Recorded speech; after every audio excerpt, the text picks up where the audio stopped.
All right, welcome, junior colleagues. If you are tuning into this, you are probably staring down an absolute mountain of official regulations, kind of wondering how on earth to map out the next few years of your life. Well, you're in the right place. Today's explainer is the ultimate residence roadmap for navigating your surgical specialist training curriculum. We're taking those dense, super complex PGY2 guidelines for both the surgical and non-surgical groups, and we're going to transform them into your personal leveling up strategy. Here is our quick game plan. We've got 1. Timeline overview, 2. Understanding ABC categories, 3. Combining your training schedule, 4. Surgical practice, high versus low, and 5. Becoming a holistic surgeon. Section 1. Timeline Overview. Mapping out your residency journey. So, let's start with the big picture. How long is this entire journey actually going to take? Well, there's a stark distinction based on your postgraduate year 2, or PGY2 status. The total official training curriculum is 4 years, but if you are entering from the PGY2 surgical group, you've already got some focused experience under your belt, meaning you have a concentrated 3-year path ahead of you. On the flip side, if you're coming from the non-surgical group, say internal medicine, pediatrics, or OBGYN, you are looking at completing the comprehensive 4-year total curriculum to make sure you build that rock-solid surgical foundation. And you'll feel this contrast immediately in your day-to-day schedule right out of the gate. Looking at those first 12 months, the surgical PGY2 group spends 4 months in Category A, 4 months in B, 1 month in C, and then 3 months doing non-surgical PGY training. Now, that non-surgical training actually has to include a month at a community hospital and a stint in surgical palliative care. But for the non-surgical PGY2 group, they balance their first year out perfectly. It's exactly 4 months in A, 4 months in B, and a solid 4 months in Category C to catch up on all things critical care. Section 2. Understanding ABC categories. The building blocks of your surgical skills. Okay, you keep hearing about A, B, and C, right? Let's clearly define these because they are literally the building blocks of your residency. Category A covers your core, abdominal, and general procedures. We're talking general, digestive, colorectal, and pediatric surgery. Category B contains your highly specialized tracks, thoracic, cardiovascular, neurosurgery, orthopedics, plastics, and urology. And finally, Category C. This one focuses entirely on keeping patients alive in critical moments: anesthesia, surgical ICU, surgical ER, and trauma. Now, there is a very important, honestly quite brilliant rule baked into the system. You absolutely must fulfill the time required for each broad category, but you do not have to rotate through every single subspecialty. You don't have to check off every single room in the hospital. For example, general surgery already includes breast and endocrine surgery. Digestive includes GI and hepatobiliary.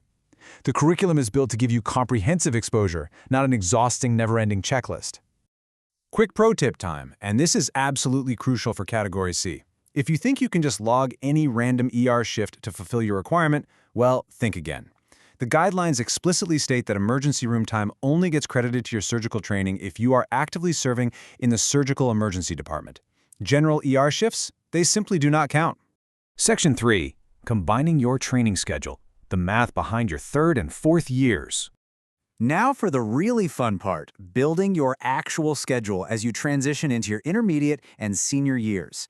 During months 13 to 24, which is basically your 3rd year of total training, things get a little more flexible. The guidelines actually give you exactly 4 distinct ways to combine your ABCs during this 12-month stretch. You've got options like 5 months of A, 4 of B, and 3 of C. Or maybe a straight 4-4-4 split. But if we look at a 5-5-2 split, it highlights the biggest takeaway here, the absolute baseline for critical care. Whether you go for a super balanced approach or lean slightly toward A or B, you are always going to dedicate between 2 to 4 months just maintaining your emergency and ICU skills in Category C. That critical care foundation, it is completely non-negotiable.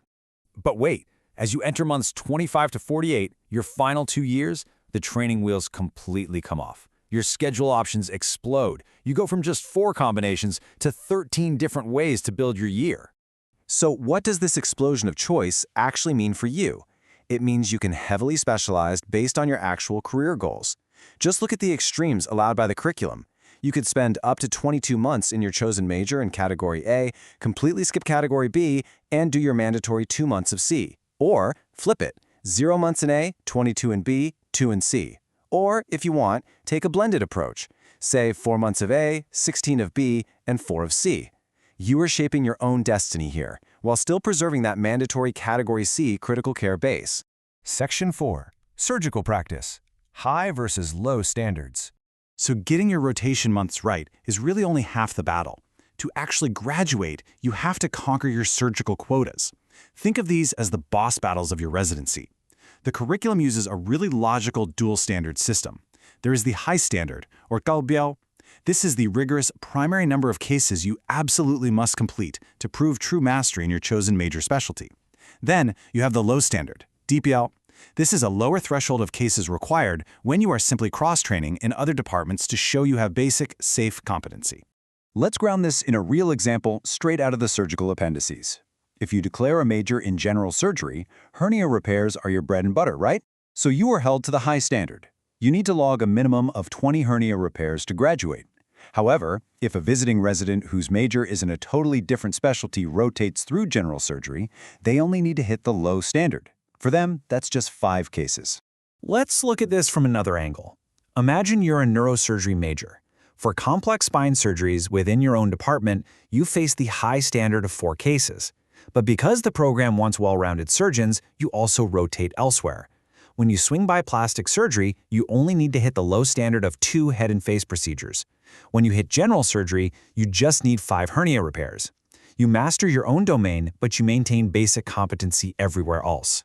And let me tell you, this official appendix table, it's literally going to be your best friend for the next few years.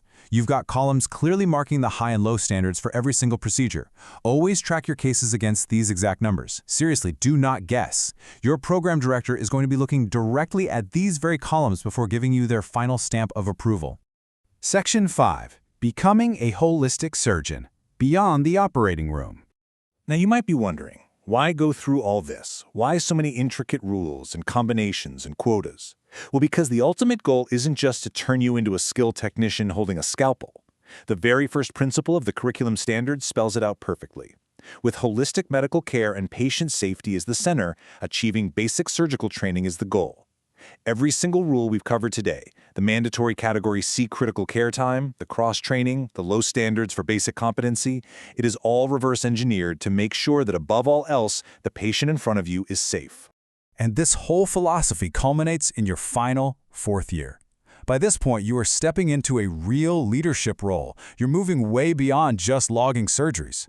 The curriculum outlines 3 distinct pillars of responsibility for you now. First, clinical training. You are the absolute first line for emergency care and assisting or leading surgeries. Second, administrative training. You are in charge of arranging clinic schedules, managing resident shifts, and actively participating in committee meetings. And third, teaching training. You are out there instructing medical students and junior residents and even helping evaluate them. You become the complete physician. So, there you have it. The roadmap is completely laid out, the timeline is defined, and your quotas are set. You know exactly what it takes to navigate this complex curriculum. The only question remaining for you now is, which surgical path will you choose, and how will you ensure you don't just hit the numbers, but truly master the art of saving lives? Thanks for joining me on this explainer, and hey, good luck in the OR.